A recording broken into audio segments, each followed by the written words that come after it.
उसका मजदूरी हटते जाना, दिन ब दिन एकदम नीचे से नीचे जानवर जैसे जिंदगी उसको झेलना पड़ रहा है, जो इनका इंसान का जिंदगी नहीं है। जो 5,000, 6,000, 10,000, 12,000 रुपया में इंसान जिंदगी बिता रहा है, वो कोई इंसान का जिंदगी नहीं है, वो मनुष्य का जिंदगी नहीं है।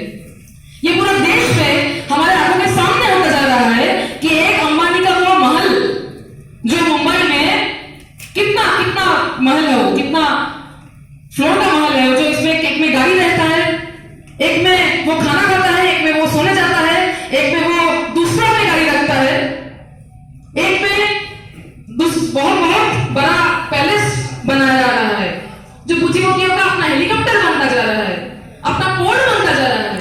और दूसरी तरफ देश का आवाम, देश का नागरिक जो देश चलाते हैं, जिसका मजदूरी दिन ब दिन ऐसा होता जा रहा है, जो जिसमें जिंदगी नहीं चला सकता है कोई, जिसमें दिन नहीं बिता सकता है कोई, बच्चे को पढ़ा नहीं सकता है कोई, दो वक्त की रोटी नहीं जुगाड़ पाता है कोई। और यह विकास से पूरा देश में पूंजीपतियों का, पूरा देश में एक तबके का संपत्ति दिन ब दिन बढ़ते जा रहा है। और ये बढ़ाने का काम का मोदी शाह का स्पष्ट उद्देश्य है, ये बढ़ाने का काम का वो जारी रखे।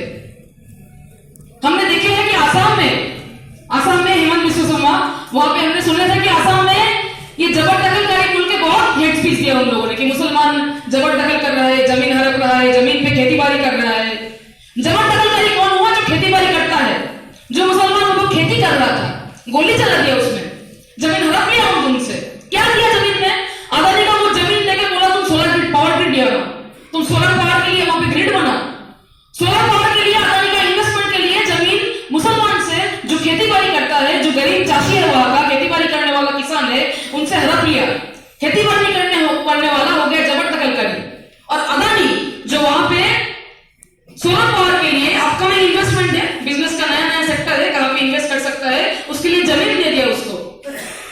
और जो नया अभी इंडस्ट्री आ रहा है, जो नया सेमीकंडक्टर इंडस्ट्री, जो नया इंडस्ट्री के बारे में बात हो रहा है, जहां पे इन्वेस्टमेंट करना बहुत लाभजनक है, जहां पे इन्वेस्टमेंट के लिए अब सारे पूंजीपति लोग हैं जो 100 करोड़ जमीन लेंगे उसके लिए। कहां से आएगा वो जमीन? देंगे ये जबरदखलकारी जो खेतीबाड़ी करने वाला, मोदी शाह की भाषा में जो खेतीबाड़ी करने वाला, ये देश का खेती चलाने वाला, ये देश का फसल उगाने वाला, उनको हटा के, देश का आदिवासी को हटा के, देश का आम जनता को उसका खुद का जमीन से हटा के, यह विकास है मोदी शाह का।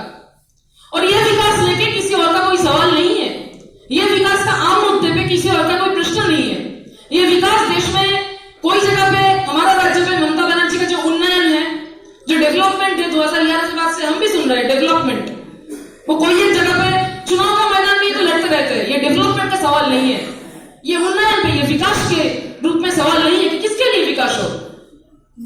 जो पूंजीपतियों के लिए 2 लेन से 4 लेन हो गया रास्ता, उसका विकास हो, या उस लेन में, उस हाईवे के नीचे रहने वाला जो बस्ती है, वो झोपड़ी का जो इंसान है, जो 6,000 रुपया में जिंदगी चलाने वाला इंसान है, उसका विकास हो। ये सवाल काफी स्पष्ट तरीके से आ गया है। और भाजपा जबरदस्ती ये विकास का चीज को बाकी सारे पार्टियों से पूंजीपतियों के लिए काफी दुगना, काफी तिगना आगे आ चुका है। और अभी नारियों का और मजदूरों का सवाल पे 2-3 चीज मैं बोलना चाहूंगी। एक है कि ये देश में जैसे बदलता जा रहा है फासीवाद के सामने सवाल, 2 चीजें महत्वपूर्ण है। एक है कि इंसान भी चुप बैठने वाला नहीं है। नारियों के ऊपर अत्याचार की बात आ रहा था, अभी नारी जो है, महिला जो है, काम पे निकल रही है, अभी अब घर में नहीं है। हर परिवार में देख लीजिए, किसी एक का रोजगार से परिवार नहीं चलता है।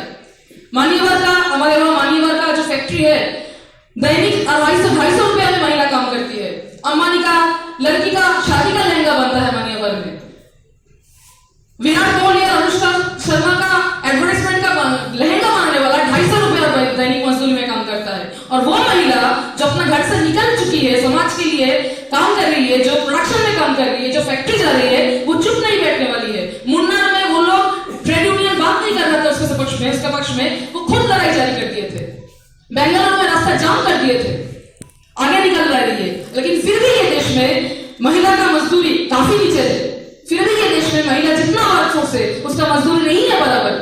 और समान काम के लिए समान मजदूरी, ये सारे जो कानून है, ये अभी कानून जो बन गया है, ये हंसी का खुराक बन गया है कि कोर्ट में ये कानून के मुताबिक राय नहीं होता है। ये कानून अभी किताब में लिखी हुई कानून बन चुका है। और ये यात्रा का पहल जो है, ये यात्रा का पहल में सबसे महत्वपूर्ण नहीं है ये कि सारे जो संग्रामी शक्ति है, सारे जो क्रांतिकारी शक्ति है, जो समझौता परस्त नहीं है, जो अंत तक लड़ाई करने वाली शक्ति है, समझौता नहीं किया था।